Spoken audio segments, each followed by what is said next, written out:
आज की क्लास में मैं आपको एक्सप्लेन करने जा रही हूँ रेप्लिकेशन ऑफ रेट्रोवायरस। ठीक, पहला क्वेश्चन ये अराइज होता है यहाँ पे कि व्हाट आर रेट्रोवायरसेस। ठीक, सबसे पहली चीज आपको यही सीखनी है कि रेट्रोवायरस का आप मतलब क्या समझते हैं। रेट्रोवायरस, तो रेट्रोवायरस हम वैसे वायरस को बोलते हैं जिसका जेनेटिक मटेरियल आरएनए होता है। ठीक है, द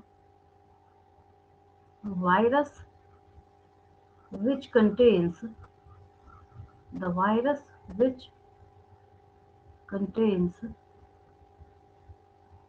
RNA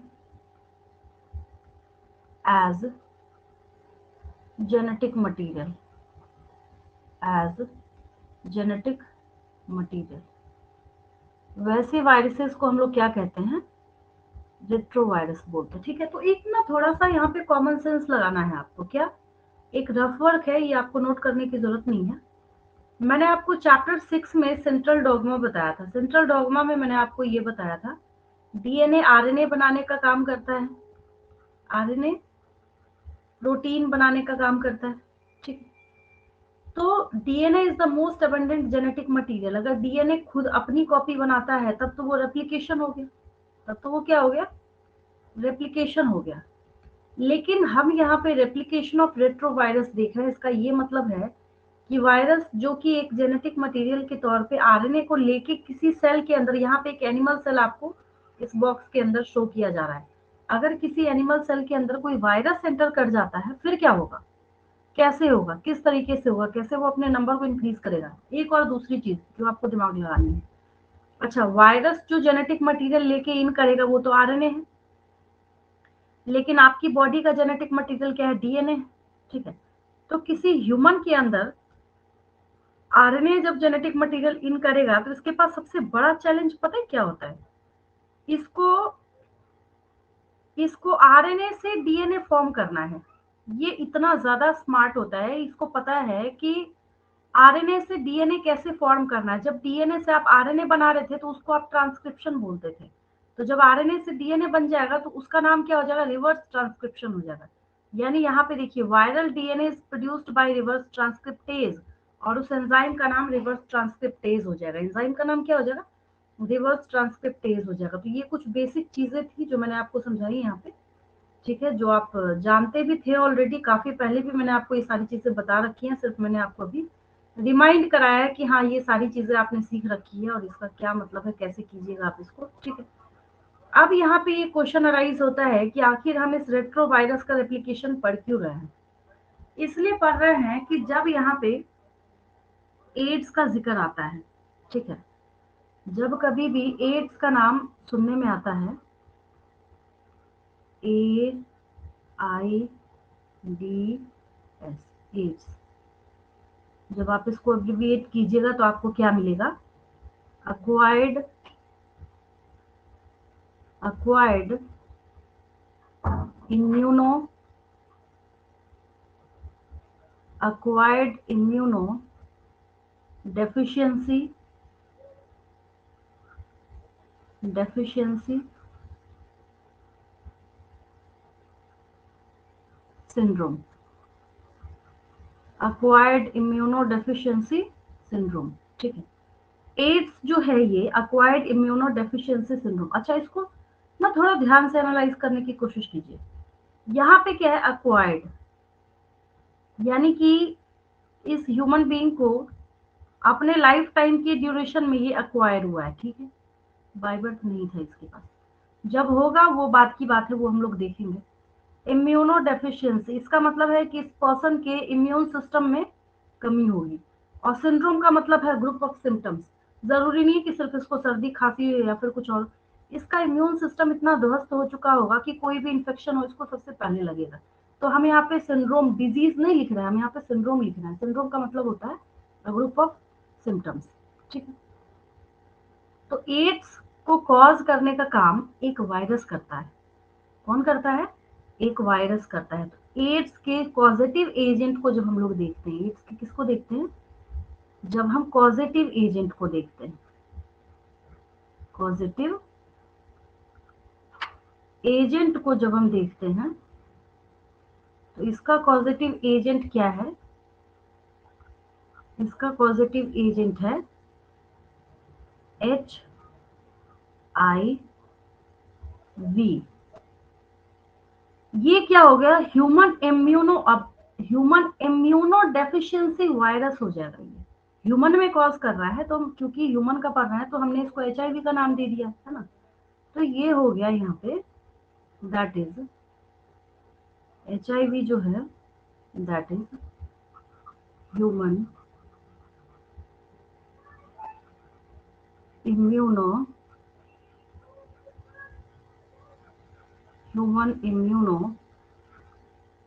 डेफिशिएंसी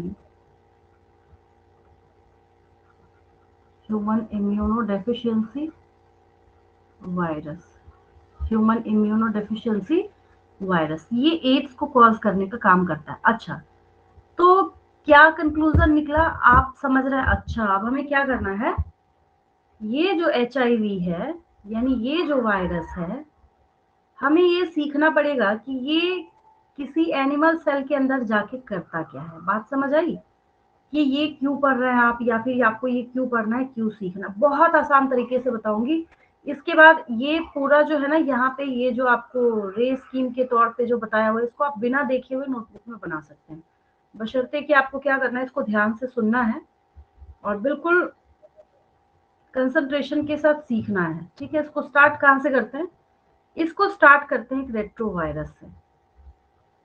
क्या है ये? एक वायरस है, एक वायरल RNA कोड है। ठीक है, और किसी भी वायरस के पास या RNA हो जेनेटिक मटेरियल, और ज्यादातर जो प्लांट्स को अफेक्ट करते हैं उनके पास DNA होता है। लेकिन एक तो मानी हुई बात है कि उसका जो बाहर का कोट होता है वो प्रोटीन का बना होता है। याद आया? 11th में भी पढ़ा था आपने, नहीं याद है तो मैं आपको दोबारा रिपीट करके बता रही हूँ। वायरस का जो बाहरी कोट होता है वो क्या होता है? प्रोटीन का बना होता है। ठीक है, तो ये सारी चीजें यहाँ पे यही मेंशन करी हुई है, इसमें मुझे नहीं लगता आपको कोई दिक्कत होगी। एक रेट्रोवायरस है जिसके बाहर प्रोटीन कोट अवेलेबल है, जिसके बाहर क्या है? प्रोटीन कोट अवेलेबल है। ठीक, फिर क्या हुआ? ये वायरस जो है ये एनिमल सेल के अंदर, यहाँ देखिए इन कर रहा है, यहाँ पे इन करता हुआ आपको दिखाया जा रहा है। ये वायरस कहाँ जा रहा है? किसी एनिमल सेल के अंदर इन कर रहा है। ठीक है, तो जब एनिमल सेल के अंदर ये इन कर रहा है जा रहा है। ठीक है, इतनी बात आपको समझ आई? अभी तक मैंने आपको कौन सी बात बताई कि यहाँ पे ये क्या है? रेट्रोवायरस है। ठीक है, वायरल RNA कोड, और कोर मतलब ये बाहर की कोटिंग जो है इसकी प्रोटीनेशियस है, प्रोटीन का कोट इसने यहाँ पे कैरी किया हुआ है। ठीक है, अब ये जो वायरस है इन्फेक्ट्स नॉर्मल सेल। आराम से ये सेल बेचारा, ये जो एनिमल सेल है, यहाँ पे ऐसे बॉक्स बना के आपको दिया जा रहा है। ये एक रिप्रेजेंटेटिव डायग्राम है, ऐसा नहीं है कि एनिमल सेल ऐसा दिखता है, ऐसा नहीं समझना है। एक बॉक्स यहाँ पे इसलिए शो किया जा रहा है, बस आपको इतना समझना है कि ये एनिमल सेल के अंदर का आपको मैकेनिज्म यहाँ पे समझ आए। ठीक है, क्या हुआ? ये जो वायरस है ये इन कर गया एनिमल सेल के अंदर, दिख रहा है आपको? ये क्या है? ये एनिमल सेल है। क्या है ये? एनिमल सेल है। तो एनिमल सेल के अंदर ये वायरस जो है इन कर गया। ठीक है, viral RNA is introduced into cell, इतना तो आप भी लिख सकते हैं। मैंने क्या बोला? एक वायरस है जो इन कर गया एनिमल सेल के अंदर, तो वायरल RNA सेल के अंदर गया। ठीक है, और सेल के अंदर क्या होता है? सेल के अंदर साइटोप्लाज्म होता है। तो भी ठीक है, यहाँ तक तो बात सही है। अब जो इस सेल के अंदर गया था वो क्या गया था? RNA गया था ना। जब इसका नाम रेट्रोवायरस है तो आप ये तो लिखिएगा नहीं कि DNA गया है। अगर कोई स्टूडेंट यहाँ दिखा रहा है कि रेट्रोवायरस इन कर, और यहाँ लिख रहा है DNA, इसका मतलब बेवकूफ है, उसको पता ही नहीं कि what is the meaning of retrovirus. अब क्या होगा? ये जो RNA यहाँ पे अवेलेबल है इसका इस्तेमाल करके बहुत समझदारी, स्मार्टनेस और चालाकी के साथ ये RNA जो है अब DNA बनाने का काम कर रहा है। उल्टा हो गया। हमारी बॉडी में क्या होता है? DNA RNA बनाता है, बट यहाँ पे क्या हो रहा है? अब ये प्रोसेस क्या हो गया? इस घटना का, इस प्रोसेस का नाम है रिवर्स ट्रांसक्रिप्शन। और किसी भी चीज में हम एज लगाते हैं तो वो एंजाइम हो जाता है। तो viral DNA is produced, viral DNA, ये डीएनए बना ना, viral DNA is produced bye reverse transcriptase. अब आपके दिमाग में क्वेश्चन आ रहा होगा, भाई डीएनए बना तो हमारी बॉडी में है, तो हम इसको वायरल डीएनए क्यों बोल रहे हैं? हम इसको इसलिए वायरल डीएनए यहाँ पे बोल रहे हैं, इसका ये रीजन है वायरल डीएनए का, क्योंकि आरएनए, क्योंकि आपने मॉलिक्यूलर बेसिस ऑफ इनहेरिटेंस सीखा हुआ, तो आपको पता है इसके ऊपर जो कोड्स प्रेजेंट होते हैं उनकी कितनी वैल्यू है ना। तो इस वायरल जो यहाँ पे आरएनए था, इसकी कोडिंग को रीड करके ये डीएनए जो है अभी यहाँ पे तैयार हुआ है। बहुत चैलेंजिंग जॉब है इस वायरस के लिए, ठीक है। तो जिसकी वजह से हम यहाँ पे वायरल डीएनए बोल रहे हैं। ये डीएनए कोई हमारी बॉडी में जो डीएनए ये सब अवेलेबल है उसको पढ़ के उसको रीड करके बना हुआ डीएनए नहीं है, बल्कि वायरस जो अपना आरएनए लेके एंटर हुआ था एनिमल सेल की बॉडी में, उस आरएनए को रीड करके यहाँ पे ये डीएनए फॉर्म हुआ है, ठीक है। फिर क्या होगा, ये वायरल डीएनए जो है इनकॉर्पोरेट्स इनटू होस्ट जीनोम। अब यहाँ पे न्यूक्लियस के अंदर जो आपके पास अपना, किसी ह्यूमन के पास उसका अपना जो जीनोम था, जीनोम का मतलब वन सेट ऑफ क्रोमोसोम, तो इसका जो सेट ऑफ क्रोमोसोम है इसमें एक सेल में ये इन हुआ। इन होने के बाद new viral RNA is produced by the infected cell. अच्छा, ये सेल क्या हुआ, डीएनए जब इसके अंदर एंटर हुआ तो ये क्या हो गया, इन्फेक्टेड हो गया। डीएनए ये देखिए इसके अंदर गया, ये तो न्यूक्लियस है, न्यूक्लियस के अंदर डीएनए गया। क्या आपकी बॉडी को नहीं आता क्या डीएनए से आरएनए बनाना? आता है।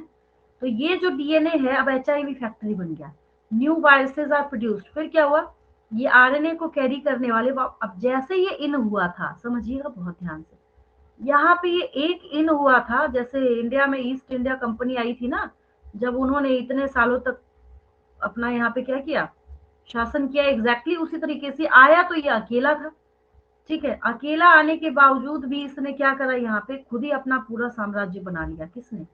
इस रेट्रोवायरस ने। अब देखिए, new viruses can infect other sales. अब ये जो अकेला है ना, ये घूम घूम के ये एचआईवी फैक्ट्री बन गया। ये जो ह्यूमन बीइंग के अंदर जो एक सेल के अंदर ये गया था, अब इस रेट्रोवायरस को खुद ही पता है कि मुझे अपना नंबर कैसे और किस तरीके से इंक्रीज करना है, क्या करना है, कैसे करना है, कहाँ जाना है, ठीक है। और क्योंकि जो ऐसे पेशेंट्स होते हैं उनका जो इम्यून सिस्टम होता है वो काफी वीक होता है, बहुत कमजोर होता है, ठीक है। तो जिसकी वजह से इस पर्सन को कोई भी इंफेक्शन सबसे पहले लगेगा, तो इनको बहुत ज्यादा इनको प्रिकॉशन के साथ रहना पड़ता है। और बहुत सारे रीजंस है इसके। अब जैसे इसके रीजंस के तौर पे आता है कि अनप्रोटेक्टेड सेक्स हो गया, या फिर मान लीजिए कि जो इंजेक्शंस वगैरह जो होते हैं, सिरिंज जो है, तो वो अगर इंट्रावेनसली अगर कोई ड्रग एडिक्ट है तो एक ने दूसरे को शेयर किया, दूसरे ने तीसरे को शेयर किया, उस तरीके से भी हो सकता है। तो बहुत सारा तरीका है इसको स्प्रेड होने का। लेकिन हाँ, अब ऐसा नहीं है कि किसी को एड्स की बीमारी है तो वो ऐसे कोरोना वायरस की तरह हवा में उड़ के होगा, वैसे नहीं होता ये। एड्स जो है वैसा होता तो फिर तो हाहाकार मच जाता, जैसे अभी हाहाकार मचा हुआ है कोरोना वायरस को लेके। तो ये एक्सप्लेनेशन मैंने आपको किसके रिगार्डिंग बताया है, रेप्लिकेशन ऑफ रेट्रोवायरसेस। ये आपने क्या सीखा है, रेप्लिकेशन ऑफ रेट्रोवायरस, ठीक है। और ये पूरी सीरीज थी, आप इसको लिखेंगे कैसे एग्जाम में, देखिए। अगर आप इसको पॉइंट स्प्लिट करके लिखना चाहते हैं, ठीक है, तो सबसे पहले स्टेप 1 के तौर पे क्या हुआ, retrovirus incorporates into animal cell. ये कहाँ गया, एनिमल सेल के अंदर गया, ठीक है।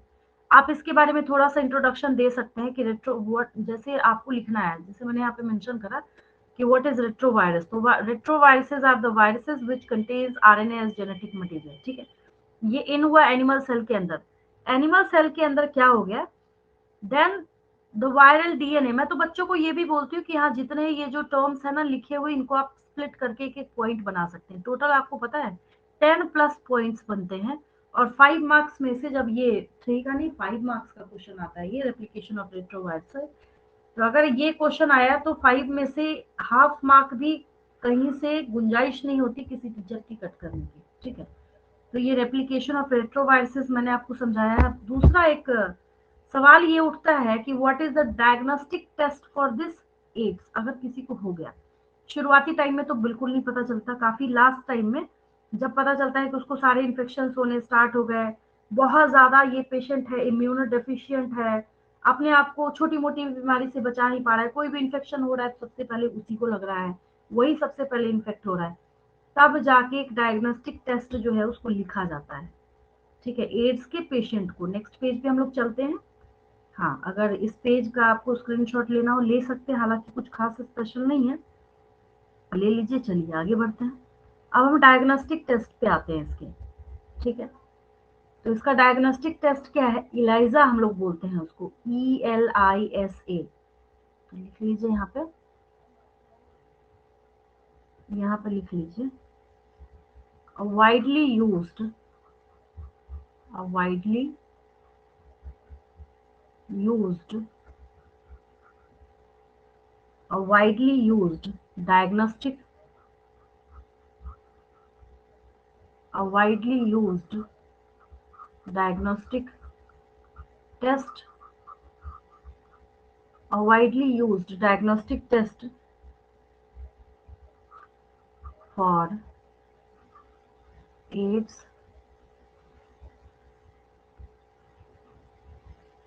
क्या हो जाएगा ये? ELISA,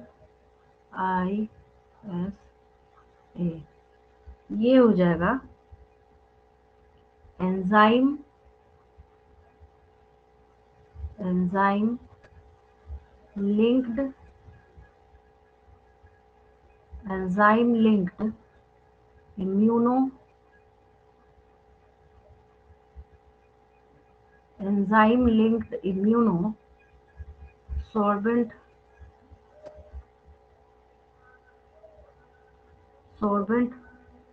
ऐसे। ठीक है, ये हो गया इलाइजा।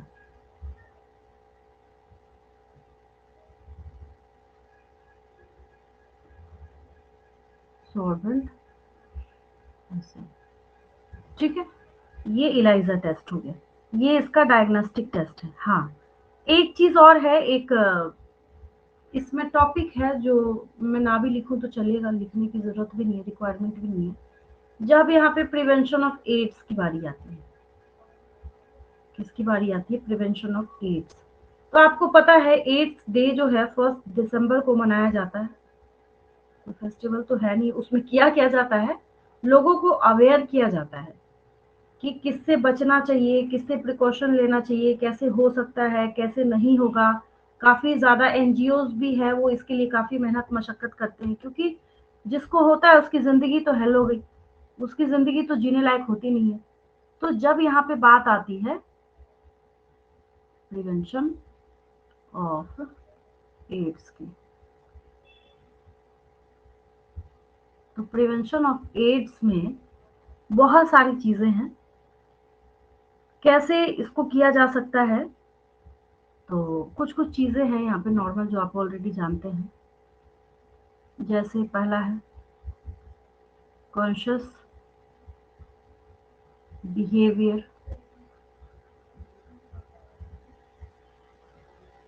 कॉन्शियस बिहेवियर इसका मतलब है कि देखना चाहिए कि हाँ क्या हम कैसे कर रहे हैं, किसकी वजह से हो रहा है, किसकी वजह से नहीं हो रहा है।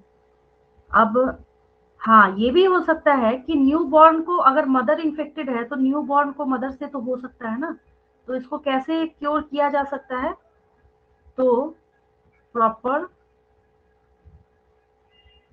Monitoring of, proper monitoring of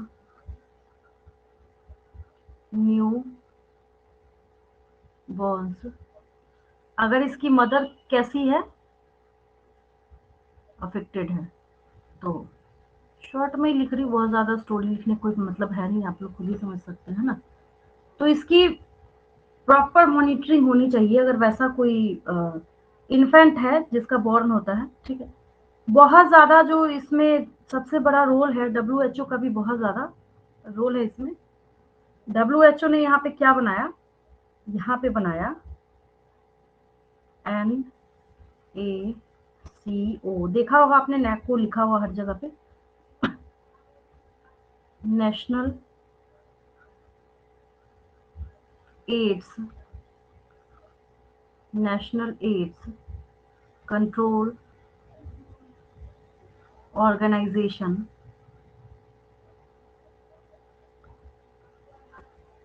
national AIDS control organization, ये जो है नेको जो है, तो इसका काम क्या है, इसके ऊपर जिम्मेदारी दी गई है टू एजुकेट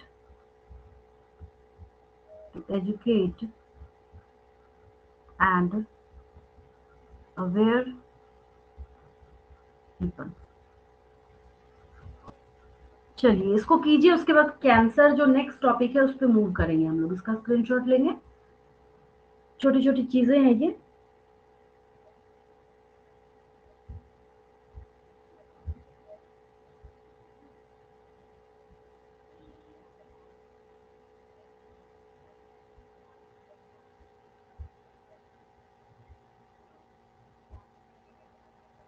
चलिए हो गया, आगे बढ़ते हैं हम लोग, कैंसर नेक्स्ट टॉपिक पे चलते हैं।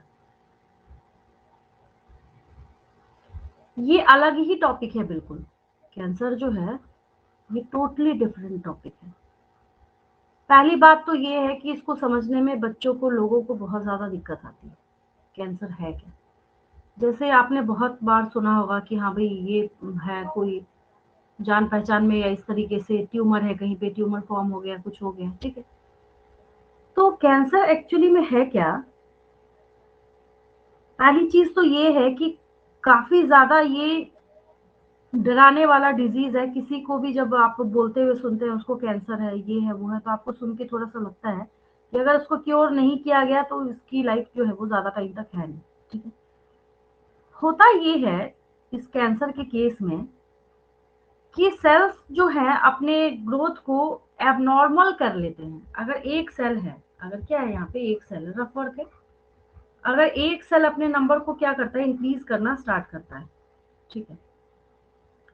अब यहाँ पे मैंने सेल बनाया 1 2 3 4 5 6 7 8 9, और इतने सेल के लिए अगर नरिशमेंट देने की फैसिलिटी आपकी बॉडी में है, लेकिन होता ये है कि इसका जो सेल डिवीजन है, इसका जो क्या है, सेल डिवीजन है, वो इंटरप्ट हो गया।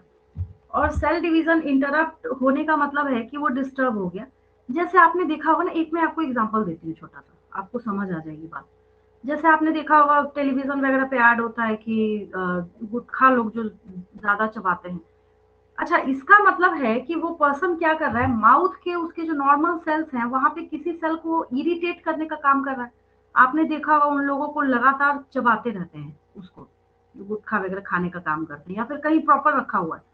तो भाई सेल का जो नॉर्मल फंक्शन है, नॉर्मल काम है, उसके डिवीजन होने का जो रेट है, या फिर जिसको जहाँ पे डिवाइड करना ही नहीं है, जो वहां पे फिक्स है, तो आप उसको बार बार इरिटेट कर रहे हैं, ठीक है। तो इरिटेट कीजिएगा तो वो क्या करेगा, वो अपने नंबर को इंक्रीज करना स्टार्ट कर देगा, और ऐसा इंक्रीज करेगा कि वो वहां के अपने इंक्रीज करने के डिसिप्लिन को कंप्लीटली तोड़ देगा। सेल डिवीजन वो भूल ही जाएगा। वो ऐसा इंक्रीज करेगा वहां पे कि वो क्या करेगा, इतना ज्यादा नंबर अपना इंक्रीज कर लेगा कि वो वहां पे ट्यूमर फॉर्म करके बैठ जाएगा, ठीक है। और ये किसी भी बॉडी पार्ट में, किसी भी ऑर्गन में, कहीं भी हो सकता है। तो अगर आपसे कल को जाके कोई पूछे कि what is the cause of cancer, तो आपको एक ही बात बोलनी है, abnormal cell division, abnormal cell growth. Uncontrollably जब होता है तो उससे क्या होता है, कैंसर होता है, ठीक है। एक लाइन लिखूंगी, उसके बाद मैं फटाफट जो टर्मिनोलॉजी है उसकी तरफ मूव करूंगी। तो कैंसर क्या है, लिख लीजिए। Cancer is a large group of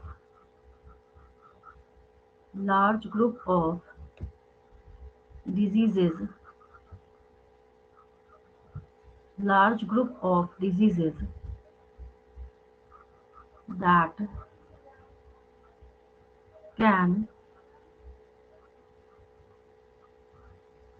can start in almost almost any organ or tissue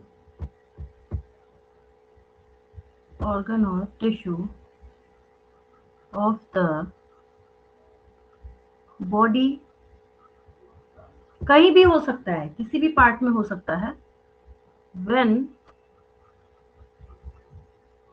abnormal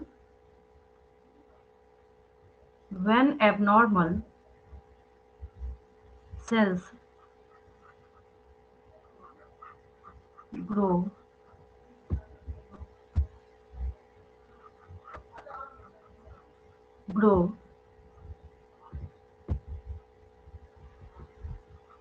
uncontrolled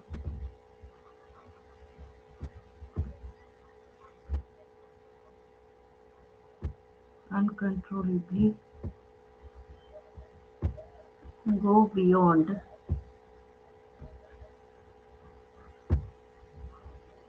their usual boundaries, their usual boundaries, जो सेल डिवीजन का ग्रोथ रेट है उसको क्रॉस कर जाएगा वो, to invade to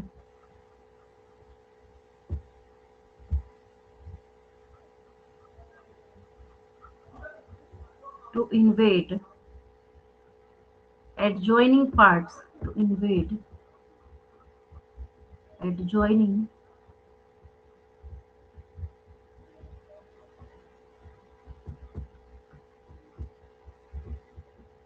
adjoining parts of the body and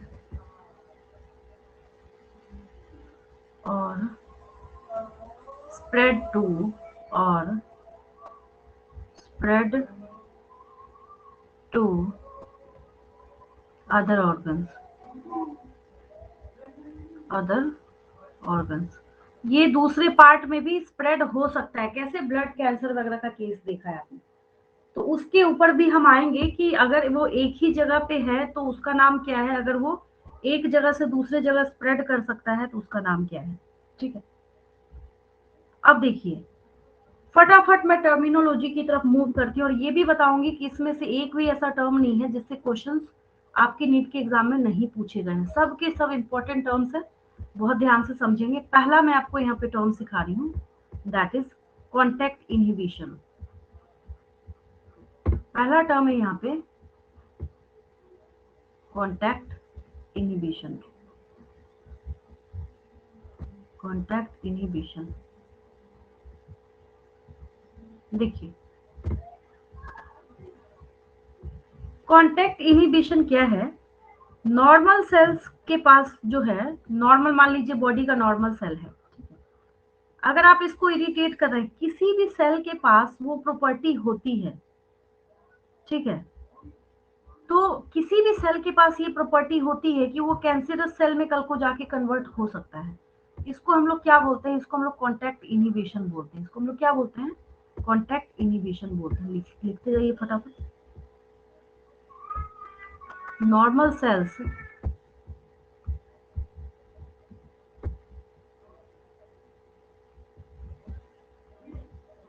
normal phenomena,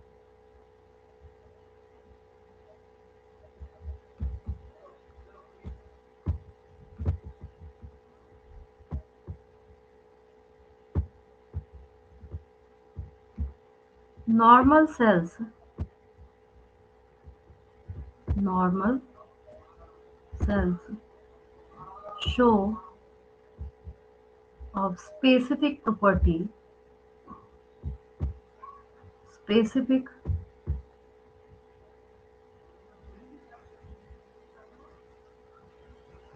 normal cells show a specific property called contact inhibition contact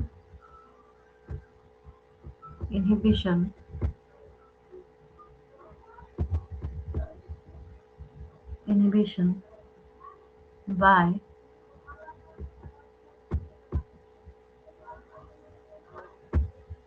by virtue of which contact by virtue of which contact with other cells contact with other cells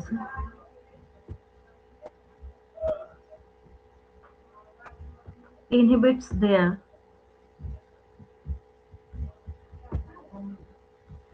inhibits inhibits their uncontrolled growth uncontrolled uncontrolled growth।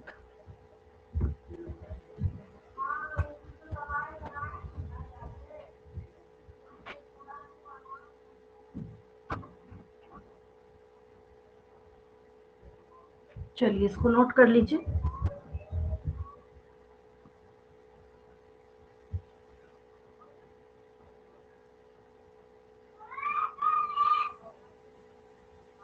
अब देखिए, एक बच्चों को ना difference लिखने को आता है। डिफरेंस क्या लिखने को आता है? ट्यूमर जो है, मैं नेक्स्ट या फिर यहाँ पे भी कर सकती हूँ, नेक्स्ट ही पेज ले लेती हूँ, इसको यहाँ कर देती हूँ। चलो नेक्स्ट ही पेज ले लेती हूँ। ट्यूमर्स जो है वो दो तरह के होते हैं। ट्यूमर्स जो हैं, देखिए, ट्यूमर्स जो हैं वो दो तरह के होते हैं। एक है बिनाइन ट्यूमर और दूसरा है मैलिग्नेंट ट्यूमर। एक है बिनाइन ट्यूमर्स, BENIGN, जी साइलेंट होता है यहाँ पे, benign tumours.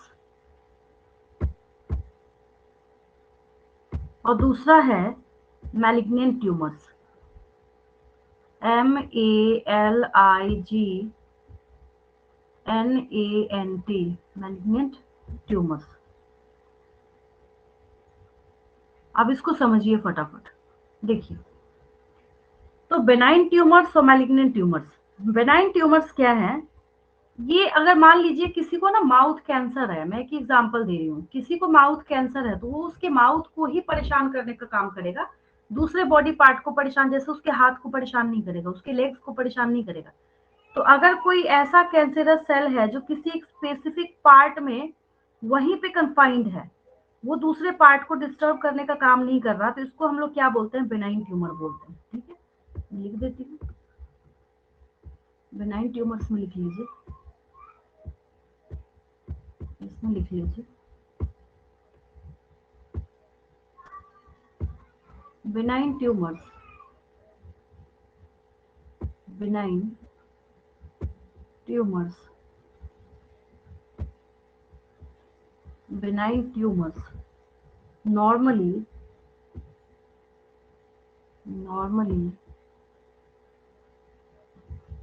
confined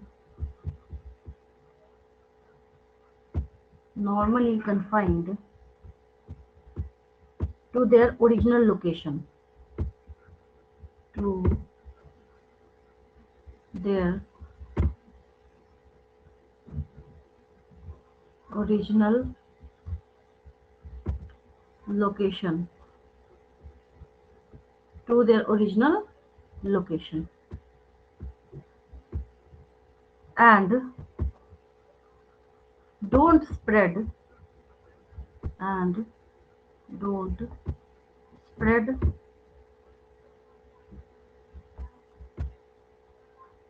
other parts of the body, other parts of the other parts of the body, ये दूसरे बॉडी पार्ट्स में नहीं जाएगा, ये खासियत है इसकी। आगे देखिए, एक चीज और लिख सकते हैं, and cause little damage. Females में आपने देखा होगा कि काफी ऐसी फीमेल्स हैं, जैसे ब्रेस्ट कैंसर हो गया तो डॉक्टर्स रिमूव कर देते हैं, तो कम से कम जान तो नहीं गई उसकी। वही चीज है यहाँ पे, वो बिनाइन ट्यूमर है। लेकिन अगर हम ब्लड कैंसर की बात करें, वो तो सुनते के साथ पर्सन के दिमाग में आता है कि इसकी जो लाइफ है अब ज्यादा टाइम तक नहीं है, कितना कोई ब्लड ट्रांसफ्यूजन करा के किसी को जिंदा रख सकता है ना। लेकिन मैलिग्नेंट ट्यूमर्स जो है ये काफी डेंजरस है। यहाँ पे ये क्या करेंगे, और हाँ एक चीज और है इसमें ना, एक टर्म मैं लिखूंगी आपको, इसमें इसको नहीं लिखिएगा, रफ वर्क है। इसमें मैं एक टर्म लिखूंगी, नियोप्लास्टिक सेल्स। क्या है? Neoplastic sales. देखिए नियोप्लास्टिक सेल्स किसको बोलते हैं? नियोप्लास्टिक सेल्स वो हैं जो कि, अब जैसे मान लीजिए आरबीसी है या ब्लड सेल जो है एक जगह पे, वो कैंसरस है, तो वो घूम घूम के बॉडी में जहां जहां जाएगा उसको भी तो अफेक्ट करने का काम करेगा ना। तो इसको हम लोग नियोप्लास्टिक सेल्स बोलते हैं। तो बिनाइन ट्यूमर में ये खतरनाक इसलिए है कि इसके सेल्स कैसे हैं, ट्यूमर सेल्स जो है वो घूम घूम के पूरे बॉडी पार्ट को अफेक्ट करता चलता है। जैसे किसी को बोन मैरो कैंसर है, तो ये सारी चीजें क्या है, काफी ज्यादा पेनफुल है, और पेशेंट का लाइफ स्पैन जो है वो काफी कम हो जाता है। पेशेंट को जिंदा रखने का मतलब है कि वो कंप्लीटली पैसे के ऊपर ही जिंदा रहता है ना। मैलिग्नेंट ट्यूमर लिख लीजिए, ये क्या हो जाएगा, इन मैलिग्नेंट ट्यूमर्स, इन malignant tumours, malignant tumours, neoplastic cells, एक टर्म है नियोप्लास्टिक सेल्स। अगर आपको फ्यूचर में कभी समझने में दिक्कत हो तो मैं इसके साथ ही और करके ट्यूमर सेल्स लिख दे रही हूँ, और ट्यूमर फिर हम कर रही है, और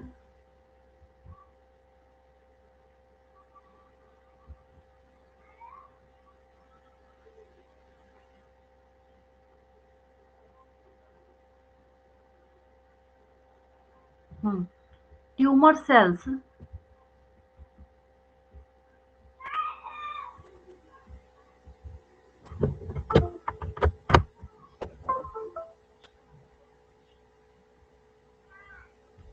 इन मैलिग्नेंट ट्यूमर्स, नियोप्लास्टिक सेल्स और tumour cells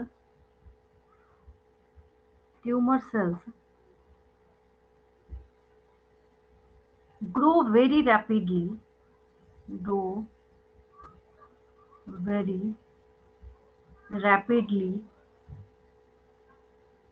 grow very rapidly, काफी तेजी से बढ़ता है ये, invading and damaging, invading and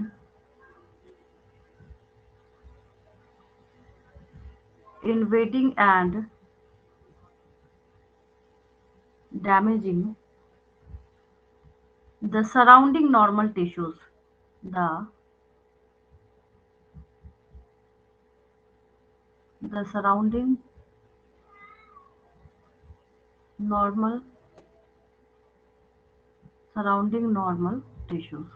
ये फर्क है दोनों के अंदर, है ना। ये इफेक्ट, ये हार्म नहीं पहुंचाता दूसरे को, और ये जो नॉर्मल टिश्यूज उनको घूम घूम के इफेक्ट करता रहता है। ठीक है, चलिए ये हो गया। तो ये फर्क है किसके बीच में, बेनाइन ट्यूमर्स और मैलिग्नेंट ट्यूमर्स के बीच में। अच्छा एक चीज देखिए, मैलिग्नेंट ट्यूमर्स में क्या है, अब मान लीजिए मैं आपको एक छोटी सी बात समझाती हूँ। मान लीजिए ये मैंने एक ब्लड स्ट्रीम बनाया, ऐसे यहाँ पे ऐसे करके ये फ्लो हो रहा है, ठीक है। सपोज कीजिए कि यहाँ कोई पार्ट है जहाँ पे ट्यूमर बना हुआ है, ठीक है। ब्लड क्या हुआ, यहाँ से कुछ ट्यूमरस सेल्स को लेके गया गया गया गया गया गया, और यहाँ पे ना दूसरे पार्ट को भी इसने क्या बना दिया, मतलब यहाँ पे भी उसको कैंसरस बना दिया, यहाँ पे भी ट्यूमर फॉर्म कर दिया। जहां पे भी बॉडी में जाके वो लॉज करेगा वहां पे क्या करेगा, वो ट्यूमर बना देगा। इस प्रॉपर्टी को मेटास्टेसिस बोलते हैं, मेटास्टेसिस। इसको हम लोग क्या बोलते हैं, मेटास्टेसिस बोलते हैं। इस प्रॉपर्टी को क्या बोलते हैं, मेटास्टेसिस बोलते हैं। ठीक है, तो अगर आपसे कल को जाके पूछा जाएगा कि मेटास्टेसिस किसके साथ कंसर्न है, बेनाइन ट्यूमर के साथ या मैलिग्नेंट ट्यूमर के साथ, भाई ये बेचारा तो जहां पे है वहीं कन्फाइंड है, ये तो किसी को डिस्टर्ब कर ही नहीं रहा, ये तो स्प्रेड होने का काम ही नहीं कर रहा। स्प्रेड होने का काम कौन कर रहा है, तो स्प्रेड होने का काम मैलिग्नेंट ट्यूमर कर रहा है। ठीक है, तो जो मेटास्टेसिस टर्म है वो किसके साथ रिलेटेड है, वो मैलिग्नेंट ट्यूमर के साथ रिलेटेड है ना। एक यहाँ पे मैं लिख देती हूँ।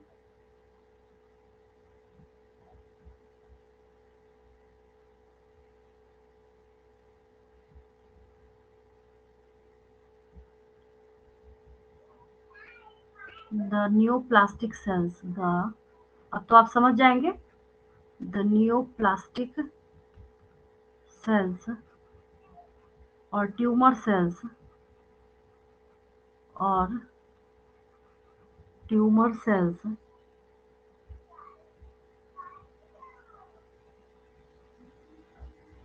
cells reach distant sites, distant distant sites through blood, through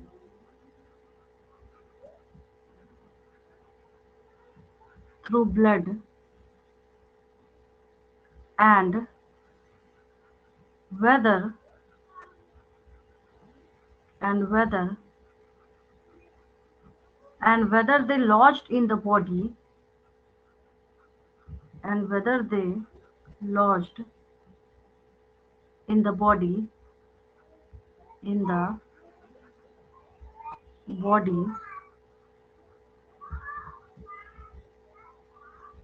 they start a new tumor, they start a new tumor there, a new tumor there। इसको हम लोग क्या कहते हैं, इसको हम लोग मेटास्टेसिस बोलते हैं, METASTASIS, मेटास्टेसिस है ये, मेटास्टेसिस। बच्चे इसको मेटाजेनेसिस से कंफ्यूज करते हैं, मेटाजेनेसिस और मेटास्टेसिस में जमीन आसमान का फर्क है। तो ये ट्यूमर्स लिखा आपने,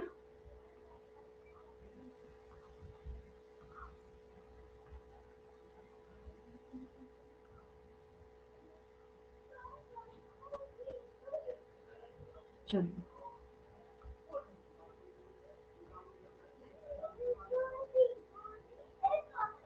चलिए आगे बढ़ते हैं। अब हम लोग ये ट्यूमर्स का कॉजेज ऑफ कैंसर देखते हैं, फटाफट इसका स्क्रीनशॉट लेंगे।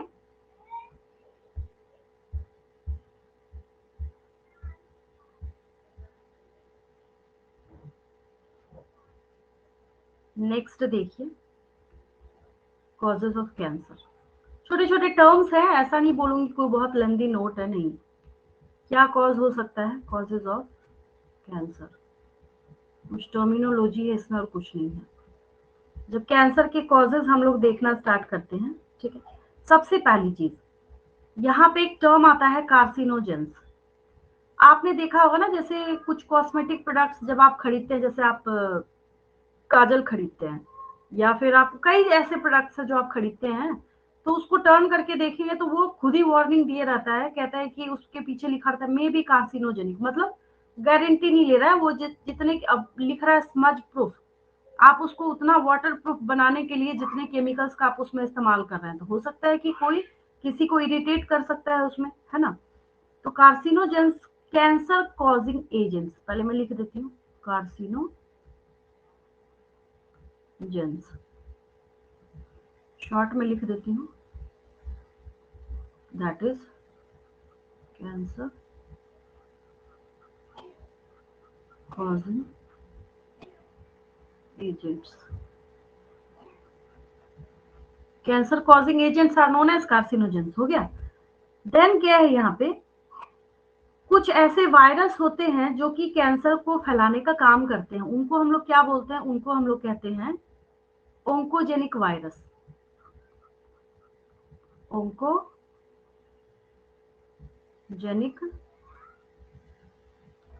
Oncogenic virus. ओंकोजेनिक वायरस का मतलब हो गया cancer causing viruses. Cancer causing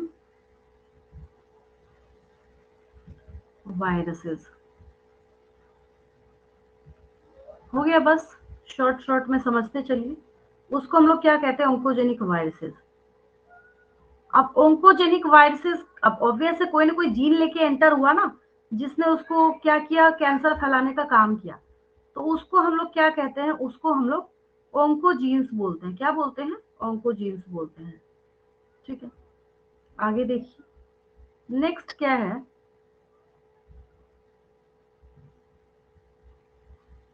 यहाँ पे ना कुछ और छोटे छोटे टर्म्स हैं, देख लीजिए। एक टर्म है यहाँ पे, पहले तो जो जीन्स हैं, ओंकोजेनिक वायरसेस ऐसे करके मैं लिख देती हूँ,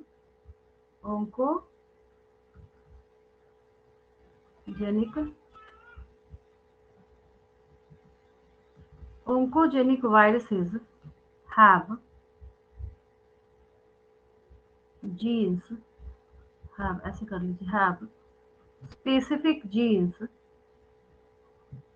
have specific genes called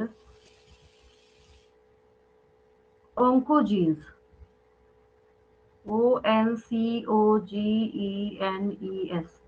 उनको क्या कहते हैं हम लोग, oncogenes बोलते हैं।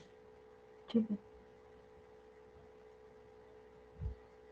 अब देखिए कुछ ना यहाँ पे प्रोटो ऑन्कोजीन्स हैं। अब अगर आपसे कल को जाके कोई पूछे ना भाई प्रोटो ऑन्कोजीन क्या है, तो प्रोटो मीन्स होता है पहले, ठीक है, तो बोलिएगा प्रोटो ऑन्कोजीन्स एक्चुअल में वही नॉर्मल सेल्स हैं जिनको अगर एक्टिवेट किया गया तो वो कैंसरस हो सकते हैं, समझ आया।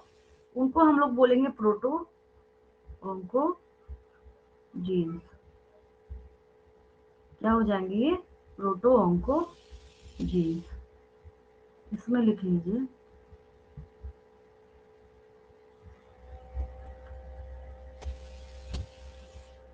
नॉर्मल सेल्स, एक मिनट ये आ रहा है,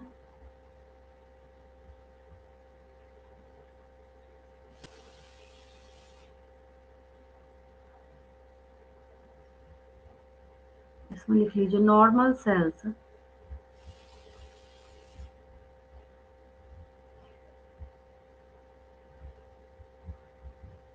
normal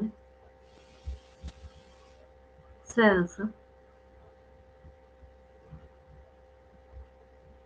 which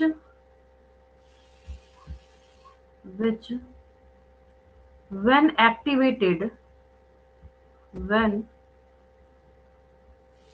activated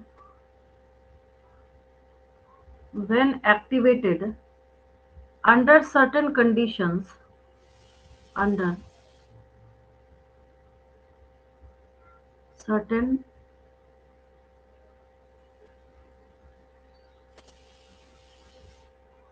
under certain conditions could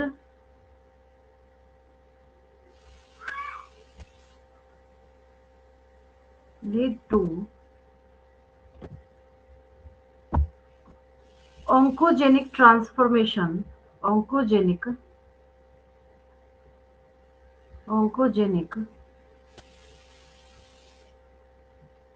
transformation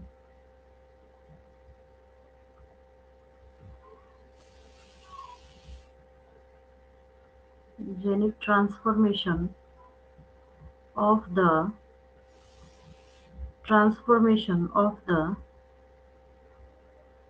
sales. ठीक है, चलिए ये हो गया। फटाफट हम लोग डायग्नोस्टिक टेस्ट की तरफ आते हैं। कैंसर का लास्ट एक देख लीजिए छोटा सा, और इसके बाद ट्रीटमेंट की बात करेंगे हम लोग। हो गया ये,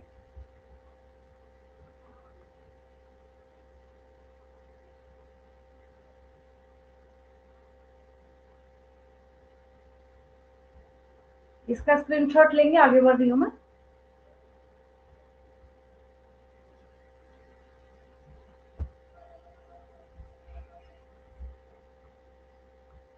अब हम लोग आते हैं cancer detection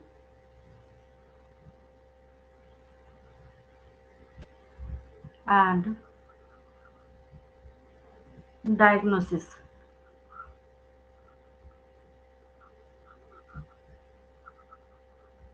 detection and diagnosis. देखिए, अब डिटेक्शन की जहां तक बात है तो डिटेक्शन में करना क्या है, बहुत सारी चीजें आती है डिटेक्शन के लिए। जैसे डिटेक्शन जो है, डिटेक्शन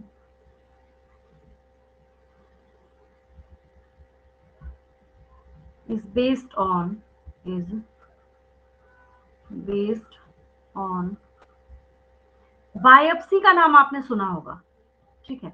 जैसे जहां पे जिस पार्ट पे शक होता है ना, वहां के कुछ टिश्यूज को स्क्रैच करके माइक्रोस्कोप के अंदर स्टडी किया जाता है। बायोप्सी का नाम आपने सुना होगा। एंड हिस्टो मतलब टिश्यू होता है। आपसे पूछेगा कोई कि स्टडी ऑफ टिश्यू को क्या बोलते हैं, तो हिस्टोलॉजी, है ना। तो हिस्टोपैथोलॉजिकल स्टडीज का मतलब है कि जहां के टिश्यूज के बारे में शक है, तो उसके हिस्टोपैथोलॉजिकल स्टडी से भी पता चलता है कि वहां पे कैंसरस सेल है या नहीं है। हिस्टोपैथोलॉजिकल स्टडीज, ठीक है, इसके ऊपर ये कंप्लीटली बेस करता है।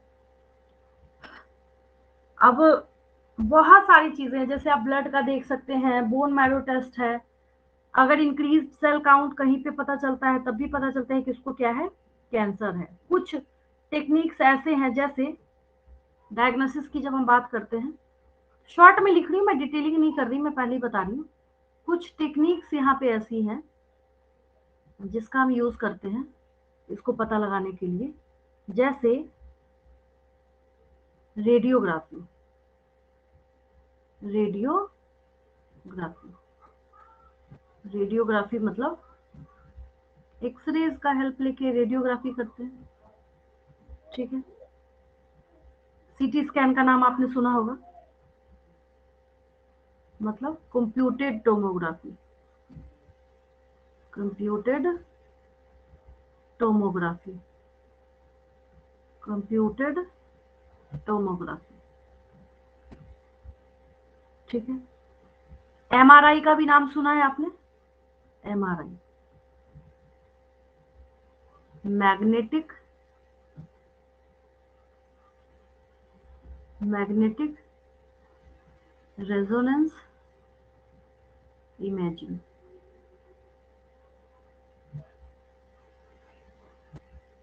मैग्नेटिक रेजोनेंस इमेजिंग, ठीक है। ये सब क्या करते हैं, कैंसर की डिटेक्शन में बहुत ज्यादा हेल्प करते हैं। और आज की डेट में तो आपको पता है, हर चीज का पता लगाने के लिए क्या है, पीसीआर है, पॉलीमरेज चेन रिएक्शन है ना। ट्रीटमेंट क्या है, ट्रीटमेंट ऑफ कैंसर जब आप देखते हैं तो इसमें कीमोथेरेपी का बहुत ज्यादा आपने नाम सुना होगा, सुना है ना। लेकिन कोई आपसे पूछे भाई कीमोथेरेपी का साइड इफेक्ट क्या है, तो साइड इफेक्ट ये है कि कैंसरस सेल के साथ साथ कुछ नॉर्मल सेल्स को भी किल करता है। किसी को बहुत ज्यादा कीमो चढ़ा दिया जाए तो डेथ भी हो सकती है उसकी। तो ट्रीटमेंट ऑफ कैंसर में जब आप देखते हैं, हाँ ये भी है कि देखिए, कीमोथेरेपी तो मैंने खैर बात की बात करी। सबसे पहले क्या है, अगर छोटे से पोर्शन में पता चले, जैसे पॉलिटिशियन है शरद पवार, पता है, आप पहचानते होंगे उनको, उनके माउथ की सर्जरी हुई है, उनको माउथ कैंसर हो गया था, है ना। तो सबसे पहले क्या है, अगर वैसे छोटे मोटे पार्ट पे हो, फीमेल्स में जैसे मैंने आपको एग्जांपल दिया कि ब्रेस्ट में हो तो रिमूव कर दिया जाता है, सर्जरी हो सकता है, रेडिएशन थेरेपी हो सकता है,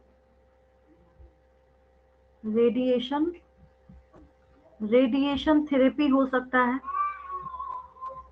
रेडिएशन थेरेपी हो सकता है, इम्यूनोथेरेपी हो सकता है, इम्यूनोथेरेपी हो सकता है, इम्यूनोथेरेपी हो सकता है, कीमोथेरेपी हो सकता है, कीमोथेरेपी, कुछ ऐसे केमिकल्स, आजकल तो इंजेक्शन आते हैं, पहले तो इंट्रावेनसली इसको चढ़ाया जाता था, कीमोथेरेपी है ना। हाँ, तो इन सब के थ्रू क्या किया जा सकता है, उसको कंट्रोल किया जा सकता है। ठीक है, अब देखिए एक ना यहाँ पे छोटा सा टर्म है, मैं नेक्स्ट पेज लूंगी, इसका स्क्रीनशॉट लेंगे, हालांकि मैंने कुछ लिखा नहीं है, बस मैंने आपको एक टर्मिनोलॉजी के तौर पे बताया है कि इन सारी चीजों का हम इस्तेमाल करते हैं। एक यहाँ पे नीट का क्वेश्चन आ रहा है हमारे पास, दैट इज इंटरफेरॉन दूसरी चीज थी, और यहाँ पे आ रहा है alpha interferon, alpha interferon, cancer का लास्ट टॉपिक, अल्फा इंटरफेरॉन। अब अल्फा इंटरफेरॉन क्या है, मतलब ये सब कुछ जो आपने किया, कोई सा भी थेरेपी दिया, कीमोथेरेपी दिया, कुछ भी दिया, ठीक है, तो उस पेशेंट को एक्चुअली हम वो चीज दे रहे हैं कि वो ऐसा क्या करे कि उसकी कैंसरस सेल खुद ही डिस्ट्रॉय होने स्टार्ट हो जाए। ठीक है, तो इसमें लिख लीजिए the cancer patients, the cancer patients, the cancer patients are given substances, are given substances called biological response modifiers, called biological response modifiers, modifiers,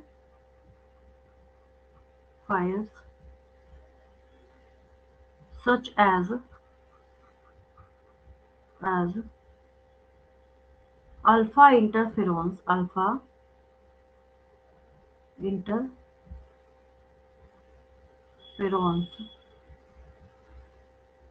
which activates, which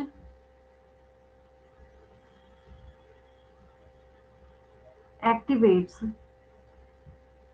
their immune system, उनके immune system को ही इतना activate करे कि वो खुद ही उसको destroy करने का काम करे, कैंसर सेल्स को, which activates their immune system,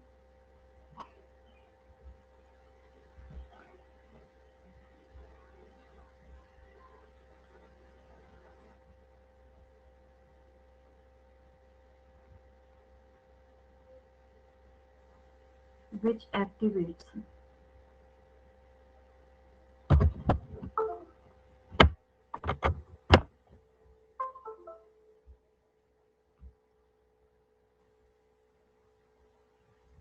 immune system,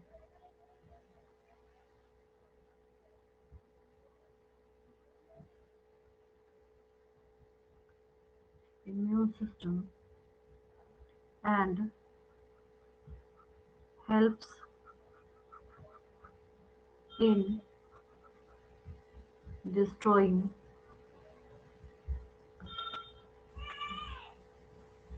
in destroying the tumor, the tumor। ठीक है, नेक्स्ट क्लास में हम लोग drug and alcohol abuse start करेंगे, और नेक्स्ट क्लास में हम लोग इस चैप्टर को फिनिश भी करेंगे। आज की क्लास में कोई डाउट तो नहीं? चलिए बाकी नेक्स्ट क्लास में करते हैं हम लोग।